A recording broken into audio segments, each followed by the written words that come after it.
আজকের লাভ শর্টসে অপরূপার লেখা শেষ থেকে শুরু। গল্পের ন্যারেশনে সৌমিক, অন্যান্য চরিত্রে দেবারতী, রাজীব ও আম্রপালি। শুরু হচ্ছে লাভ শর্টস শেষ থেকে শুরু।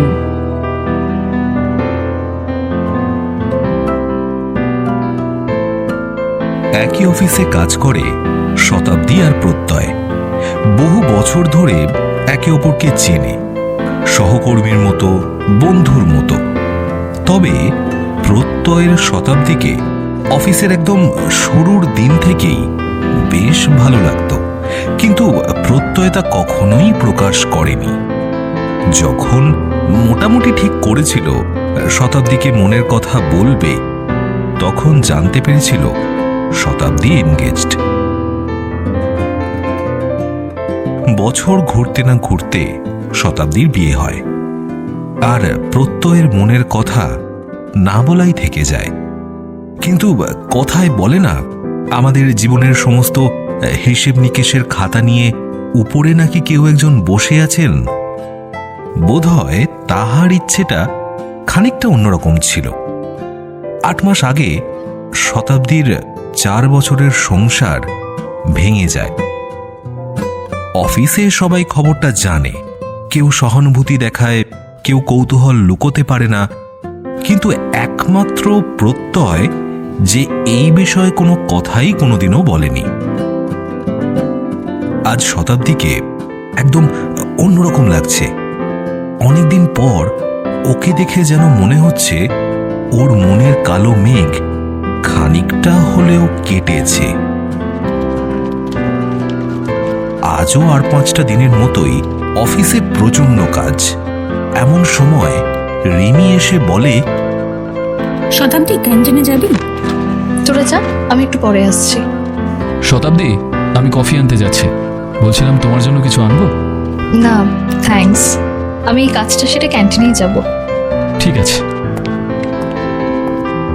প্রত্যয় আর কিছু না বলে কফি হাতে নিজের ডেস্কে চলে গেল। শতাব্দীও খানিক পরে ক্যান্টিনে গিয়ে রিমির সাথে লাঞ্চ সেরে নিল। এভাবেই কেটে গেল বেশ কয়েকটা দিন। এদিকে প্রত্যয়ের শতাব্দীকে যে এত ভালো লাগে সেটা আরও কিছুতেই বলে উঠতে পারে না।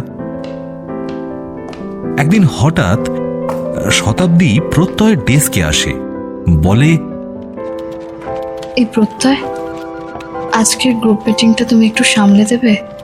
আমার শরীরটা খুব একটা ভালো লাগছে না, আমি একটু বাড়ি যেতে চাই।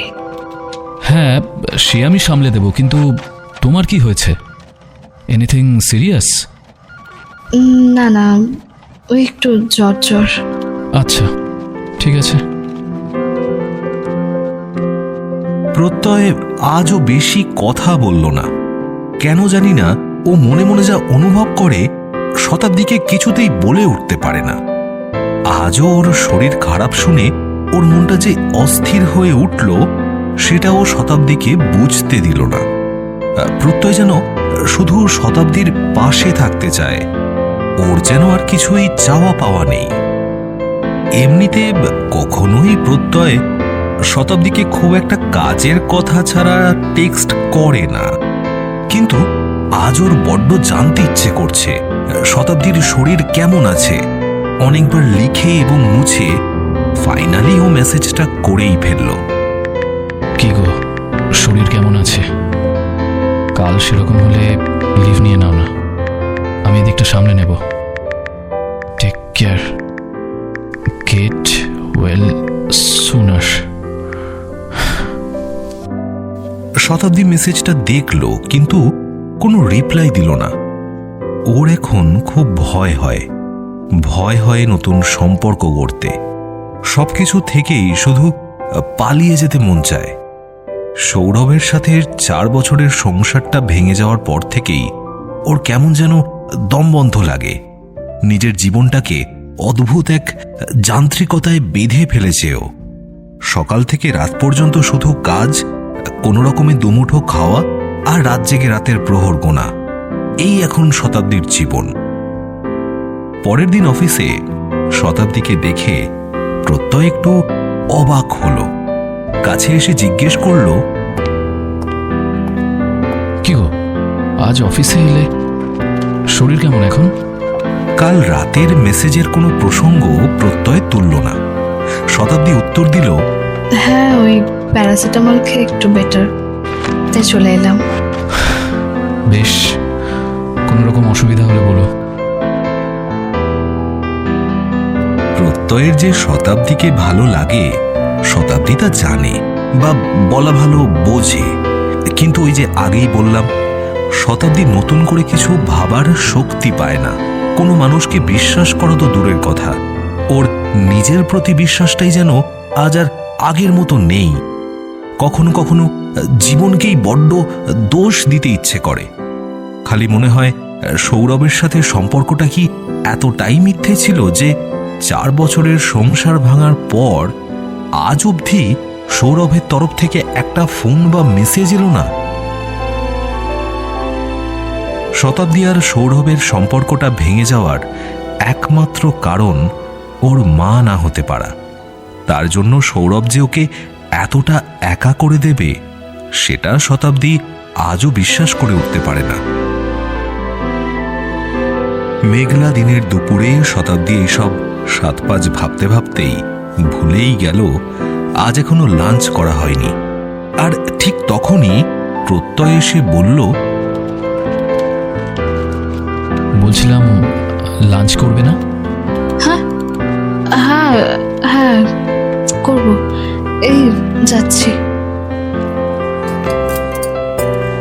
শতাব্দী আর প্রত্যয় দুজনে একসাথে ক্যান্টিনে খেতে বসলো। আজকের মিটিংটা খুব টায়ারিং ছিল, তাই না? মিটিং এর চেয়ে কখনো একাকিত্বই বেশি ক্লান্ত করে। প্রত্যয় কোনো উত্তর দেয় না। দুজনেই চুপচাপ নিজেদের খাবার শেষ করে আবার ডেস্কে ফিরে আসে। বাইরে হালকা বৃষ্টি হচ্ছে। অফিস ছুটির সময় শতাব্দী প্রত্যয়কে এসে বলে, প্রত্যয়, আজ একসাথে একটু বাস স্ট্যান্ড অব্দি হাঁটবে? হ্যাঁ, নিশ্চয়ই। প্রত্যয় আবারও চুপ। ও যেন কিছুতেই নিজের মনের কোনো কথাই শতাব্দীকে বলেই উঠতে পারে না। শতাব্দী কথা শুরু করল, জানো তো প্রত্যয়, সবাই ভাবে ডিভোর্সের যন্ত্রণা মানে কেবল সম্পর্ক ভাঙার যন্ত্রণা। আসলে যন্ত্রণা যে আত্মবিশ্বাস ভাঙার, সেটা কেউ বোঝে না। সবাইকে কেন তোমায় বোঝাতে হবে বলো তো শতাব্দী? তোমার সম্পর্ক, তোমার জীবন, এইসব নিয়ে মানুষ আজ ভাববে, কাল ভাববে, তারপর ভুলে যাবে। জীবনটা কিন্তু তোমার। এই জীবনে তুমি কিভাবে বাঁচবে সেটা তোমাকেই ঠিক করতে হবে। তাই তোমায় কে বুঝলো আর কে বুঝলো না তাতে তোমার কি যায় আসে? এতদিনে এই প্রথম শতাব্দী আর প্রত্যয় নিজেদের অফিস মিটিংয়ের বাইরে জীবনের কথা বলল। কেন জানি না প্রত্যয় হঠাৎ করে বেশ খানিকটা কনফিডেন্স পেল শতাব্দীকে আরো একটা কথা বলার। প্রত্যয় হঠাৎ বলে উঠল,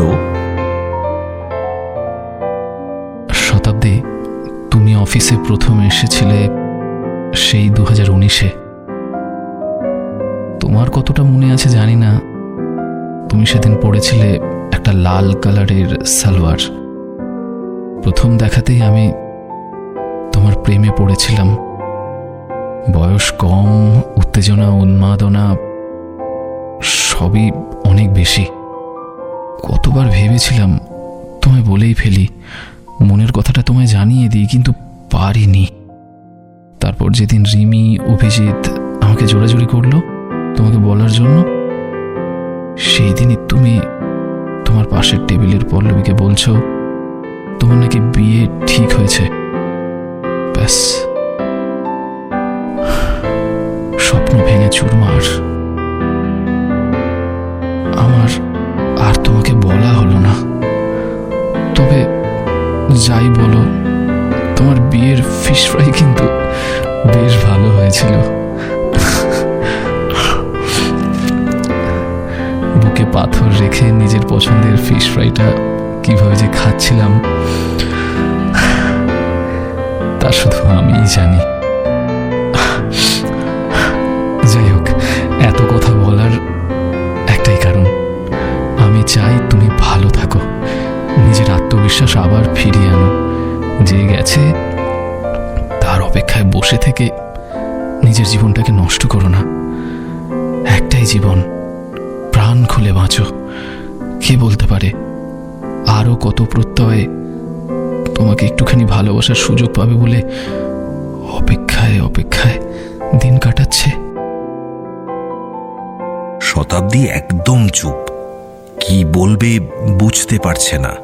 কিন্তু প্রত্যয়ের এই অদ্ভুত মজার ছলে মনের সব কথা বলে দেওয়াটা শতাব্দীর বেশ ভালোই লাগলো। প্রত্যয়, এত কথা যখন বললেই তাহলে আর একটা কথাও বলি। তুমি বোধহয় জানো না আমাদের ডিভোর্সটা কেন হয়েছিল। শতাব্দী, আমি জানতেও চাই না, প্লিজ। আমার কাছে তুমি একমাত্র সত্য, বাকি আর কিছু জানার নেই আমার। তোমায় আমাকে ভালোবাসতে হবে না, আমার সাথে আবার কখনো হেঁটে এতটা হাসতেও হবে না। অফিসে যতটুকু দেখা কথা হয় তা নিয়েই তো কাটিয়ে দিলাম গো এতগুলো বছর, বাকিটাও পারবো।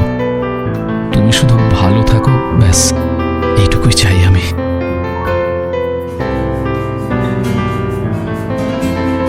মাঝে কেটে গেছে আরও বছর খানেক।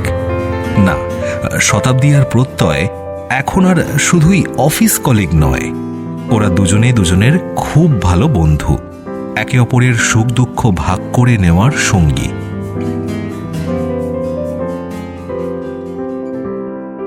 আজ প্রত্যয়ের জন্মদিন। শতাব্দী নিজের বাড়িতে প্রত্যয়ের জন্য একটা ছোট্ট আয়োজন করেছে। ওদের কমন ফ্রেন্ড রিমিও নিমন্ত্রিত। অফিস ফেরত 3 বন্ধু একসাথে কেক কাটে, আনন্দ করে। শতাব্দী প্রত্যয়কে একটা খাম হাতে দেয় আর বলে, এটা এখন খুলিস না, বাড়ি গিয়ে খুলিস। কথা মতো প্রত্যয় বাড়ি এসে খামটা খোলে আর দেখে শতাব্দীর লেখা একটা চিঠি, যাতে লেখা, আমি কোনোদিনই চাইনি আমার জীবনে তোর আশাটা কেবল সৌরভের শূন্যস্থান পূরণ করুক। আমি চেয়েছি তোর ভালোবাসার মান দিতে। তাই অনেকগুলো বছর পর হলেও আজ আমি বলছি, আমি তোকে ভালোবাসি প্রত্যয়। আমার অতীত আমার জীবনের অনেকটা অংশ জুড়ে থাকলেও আমি তোর সঙ্গে একটা সুন্দর ভবিষ্যৎ করতে চাই। সুযোগ দিবি আমায়? উত্তরটা জানানোর তাড়া নেই। তুই তো আমাকে পাবি না জেনেও এতগুলো বছর অপেক্ষা করলি। আরো কিছুটা অপেক্ষা না হয় এবার আমি করলাম।